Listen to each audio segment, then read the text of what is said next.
یو کور دولس دیارلس جنازې چوتول الله ګوره د الله نه عافیت غواړي عافیت هر ټیم چې سوال کوي کنه اے الله د عافیت معامله را سره وکي د عافیت معامله دی ته وای کنه چې هغه مسائل بتا باندې راځي چې تا کې برداشت یو قسم لا یعنی تا ته به اسانتي مفهوم داسې دی الله ګوره دا جنت نه دی دا یوازې په مونځ او دس باندې نه دی ښا تاسو دا وګورئ د شپې سلایډینګ شوی دی او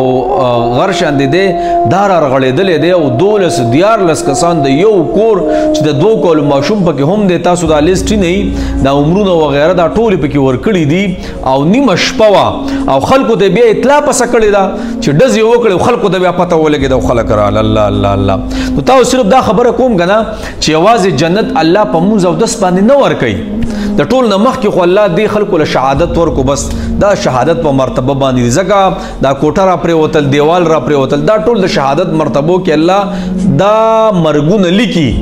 خو جناب مونځ او دس او ذکر اسکار او صرف حج او عمره په دې الله جنت نه ورکوي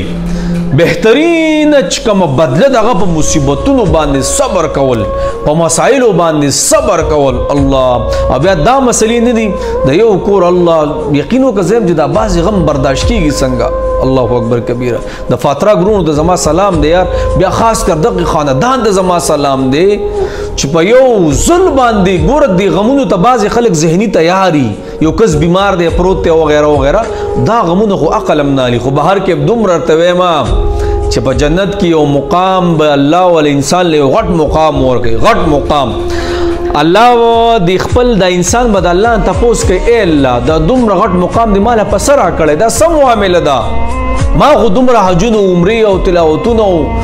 جهادونه خو ما نه دي کړي الله به ورته وایي چې پلانې مصیبتونه مې د باندې راوستي الله په هغې دې صبر کړی نو د ټولو نه مخکې دغې خاندان سره مونږ ډېر د همدردۍ او ډېر د زړه د کومې نه یو قسم له ولاړ یو الله یې تاسو ته اسانه کړي بس صبر وکړئ د دې بدله به الله درکوي خو ډېره ګرانه ده والله یار او زه تاسو ته بار بار دا خبرې کوم چې ګوره جنت یوازې په مونځ او دس نه دی الله داسې مصیبتونه د باندې راشي او صبر به وکړي ای ربه بس ستا امانت او تا واخېستو بس مونږ په دې راضي یو بس دا د ټولو نه غټه درجه ده ښه او والله بس یاره چې راپاسېدم ویې مې کتل زما عقل نه منه چې دا جنازې داسې روانې دي الله دې مونږ ټولو ته د عافیت زندګي راکړي هر ټیم چې سوال کوئ د عافیت سوال کوئ خدایا د عافیت معامله را سره وکړي بس الله یې دغه ټولو مغفرت وکړي الله دې شهادت قبول کړي او بس الله دې څومره چې پسماندګان الله دې ورله صبر ورکړي او ټول فاتراک والو ته جناب مونږ تاسو غم کې شریک وي یار الله دې داسې غمونو نه مونږ ټول وساتي الله مو راته خوشحاله